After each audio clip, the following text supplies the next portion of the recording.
Hi hello ಎಲ್ಲರಿಗೂ ನಮಸ್ಕಾರ. ಶಾಂತಿ cooking and health ಟಿಪ್ಸ್ಗೆ ಸ್ವಾಗತ. ನಾನಿವತ್ತು ಚಿಕನ್ ಗ್ರೀನ್ ಮಸಾಲಾನ ಮಾಡ್ತಾ ಇದ್ದೀನಿ. ಮನೇಲಿ ಯಾರಾದರೂ ನೆಂಟರು ಬಂದಾವಾಗ ತುಂಬಾ ಸುಲಭವಾಗಿ ಮತ್ತು ಕ್ವಿಕ್ಕಾಗಿ ನಾವು ಇದನ್ನು ಮಾಡ್ಕೊಳ್ಬೋದು. ಬನ್ನಿ ಹಾಗಿದ್ರೆ ಈ ಚಿಕನ್ ಗ್ರೀನ್ ಮಸಾಲ ರೆಸಿಪಿನ ಹೇಗೆ ಮಾಡೋದು ಅಂತ ನೋಡೋಣ. ಅದಕ್ಕಿಂತ ಮೊದಲು ಯಾರೆಲ್ಲ ನಮ್ಮ ಚಾನಲ್ ನೋಡ್ತಾ ಇದ್ದೀರಾ ಪ್ಲೀಸ್ ಲೈಕ್ ಆ್ಯಂಡ್ ಸಬ್ಸ್ಕ್ರೈಬ್ ಮಾಡಿ ಆ್ಯಂಡ್ ಸಪೋರ್ಟ್ ಮಾಡಿ. ನಾನಿಲ್ಲಿ ಚಿಕನ್ ಗ್ರೀನ್ ಮಸಾಲ ಮಾಡಲಿಕ್ಕೆ 1.5 kg ಆಗುವಷ್ಟು ಚಿಕನನ್ನು ತಗೊಂಡಿದ್ದೀನಿ. ಅದನ್ನು ಮೊದಲೇ ತೊಳೆದು ಅದಕ್ಕೆ ಸ್ವಲ್ಪ ಉಪ್ಪು ಮತ್ತು ಅರಿಶಿನ ಹಾಕಿ ಒಂದು 10 ನಿಮಿಷ ಮ್ಯಾರಿನೇಟ್ ಮಾಡಿಟ್ಟಿದ್ದೆ. ನಿಮ್ಮ ಹತ್ರ ಅಷ್ಟೊಂದು ಟೈಮ್ ಇರಲಿಲ್ಲ ಅಂತಂದರೆ ನೀವು ಹಾಗೆ ಚಿಕನನ್ನು ಸೇರಿಸ್ಕೊಂಡು ನಂತರ ಅದಕ್ಕೆ ಉಪ್ಪು ಮತ್ತು ಅರಿಶಿನ ಸೇರಿಸ್ಕೊಳ್ಬೋದು.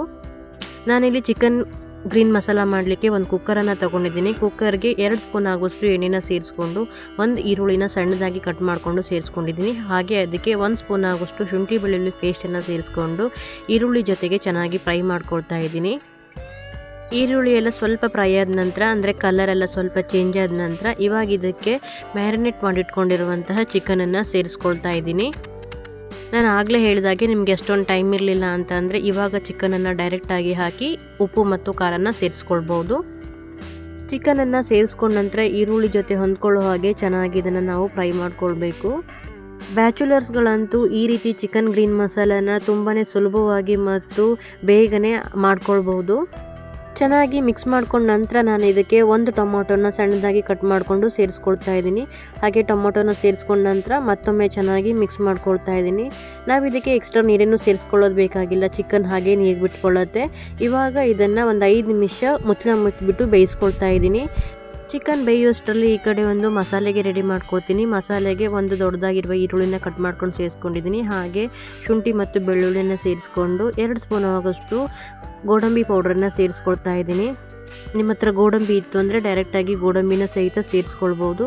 ಹಾಗೆ ಗರಂ ಮಸಾಲೆ ಸಾಮಾನು 1 ಸ್ಪೂನ್ ಆಗೋಷ್ಟು ಜೀರಿಗೆ, ಅರ್ಧ ಸ್ಪೂನ್ ಆಗೋಷ್ಟು ಗಸಗಸೆ, 1-2 ಏಲಕ್ಕಿ, ಲವಂಗ ಹಾಗೂ 10ರಿಂದ 15 ಒಣಮೆಣಸಿನಕಾಳು ಮತ್ತು ಚಕ್ಕೆನ ಸೇರಿಸ್ಕೊಂಡು 5-6 ಹಸಿಮೆಣಸಿನಕಾಯಿ, ನಿಮಗೆ ಜಾಸ್ತಿ ಖಾರ ಬೇಕು ಅಂತಂದರೆ ಇನ್ನು ಸ್ವಲ್ಪ ಹಸಿಮೆಣಸಿನಕಾಯಿಯನ್ನು ಸೇರಿಸ್ಕೊಳ್ಳಿ. ಹಾಗೆ ಸ್ವಲ್ಪ ಪುದೀನ ಸೊಪ್ಪು ಮತ್ತು 1 ಹಿಡಿಯಷ್ಟು ಆಗುವಷ್ಟು ಕೊತ್ತಂಬರಿ ಸೊಪ್ಪನ್ನು ಸೇರಿಸ್ಕೊಂಡು ರುಬ್ಬಕ್ಕೆ ಎಷ್ಟು ನೀರು ಬೇಕೋ ಅಷ್ಟು ನೀರನ್ನು ಸೇರಿಸ್ಕೊಂಡು ಮಸಾಲೆನ ರುಬ್ಕೊಳ್ತಾ ಇದ್ದೀನಿ. ನೋಡಿ ಇವಾಗ ಮಸಾಲೆನ ರುಬ್ಬಿಟ್ಕೊಂಡಿದ್ದೀನಿ. ಹಾಗೆ ಈ ಕಡೆ ಬೇಯಕ್ಕಿಟ್ಟ ಚಿಕನ್ ಎಲ್ಲ ಬೆಂದಿದೆ. ನೋಡಿ ಚಿಕನ್ ಎಲ್ಲ ನೀರು ಬಿಟ್ಕೊಂಡು ಎಷ್ಟು ಚೆನ್ನಾಗಿ ಬೆಂದಿದೆ ಅಂತ ಹೇಳಿ.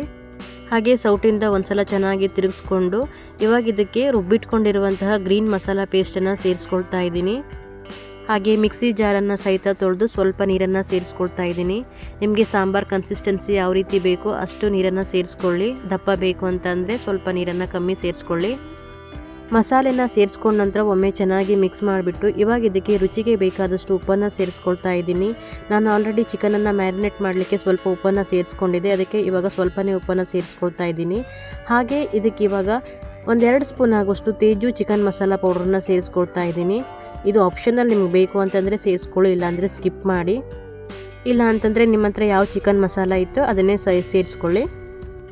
ನಂತರ ಕೊನೆಯಲ್ಲಿ 1 ಸ್ಪೂನ್ ಆಗುವಷ್ಟು ತುಪ್ಪನ ಸೇರಿಸ್ಕೊಳ್ತಾ ಇದ್ದೀನಿ. ತುಪ್ಪನ ಸೇರಿಸ್ಕೊಳ್ಳೋದ್ರಿಂದ ಟೇಸ್ಟ್ ತುಂಬಾ ಚೆನ್ನಾಗಿರುತ್ತೆ.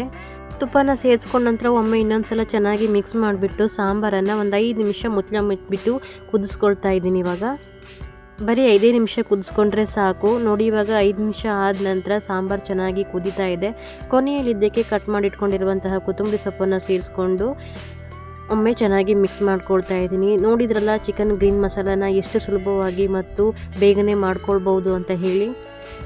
ಮನೆಗೆ ಯಾರಾದರೂ ನೆಂಟರು ಬಂದಾವಾಗ ನಾವು ಈ ಚಿಕನ್ ಗ್ರೀನ್ ಮಸಾಲಾನ ತುಂಬ ಸುಲಭವಾಗಿ ಮತ್ತು ಬೇಗನೆ ಮಾಡ್ಕೊಳ್ಬೋದು. ಹಾಗೆ ಟೇಸ್ಟು ಕೂಡ ತುಂಬ ಚೆನ್ನಾಗಿರುತ್ತೆ. ಇದನ್ನು ನಾವು ಚಪಾತಿ ಜೊತೆಯಾಗಲಿ, ಅನ್ನಕ್ಕಾಗಲಿ ಅಥವಾ ಮುದ್ದೆಗಾಗಲಿ ತಿನ್ನೋಕ್ಕೆ ತುಂಬಾ ಚೆನ್ನಾಗಿರುತ್ತೆ. ನೋಡಿದ್ರಲ್ವ ಚಿಕನ್ ಗ್ರೀನ್ ಮಸಾಲ ರೆಸಿಪಿನ ಎಷ್ಟು ಸುಲಭವಾಗಿ ಮಾಡ್ಕೊಳ್ಬೋದು ಅಂತ ಹೇಳಿ. ಕ್ವಿಕ್ಕಾಗಿ ಚಿಕನ್ ಗ್ರೀನ್ ಮಸಾಲ ರೆಸಿಪಿನ ಹೇಗೆ ಮಾಡೋದು ಅಂತ ಹೇಳಿ ನೋಡಿದ್ರಲ್ವ. ನಾನು ಮಾಡಿರೋ ಈ ರೆಸಿಪಿ ವಿಡಿಯೋ ನಿಮಗೆ ಇಷ್ಟ ಆದರೆ ಈ ವಿಡಿಯೋನ ನಿಮ್ಮ ಫ್ಯಾಮಿಲಿ ಆ್ಯಂಡ್ ಫ್ರೆಂಡ್ಸ್ಗೂ ಶೇರ್ ಮಾಡಿ. ಹಾಗೆ ಯಾರೆಲ್ಲ ನಮ್ಮ ಚಾನಲ್ನ ಹೊಸದಾಗಿ ನೋಡ್ತಾ ಇದ್ದೀರಾ ಪ್ಲೀಸ್ ಸಬ್ಸ್ಕ್ರೈಬ್ ಮಾಡಿ, ಪಕ್ಕದಲ್ಲಿರೋ ಬೆಲ್ ಐಕಾನ್ ಬಟನನ್ನು ಒತ್ತಿ ಆ್ಯಂಡ್ ಸಪೋರ್ಟ್ ಮಾಡಿ. ಮತ್ತೆ ಸಿಗೋಣ ಹೊಸ ರೆಸಿಪಿಯೊಂದಿಗೆ. ಬಾಯ್, ಹ್ಯಾಪಿ ಕುಕಿಂಗ್.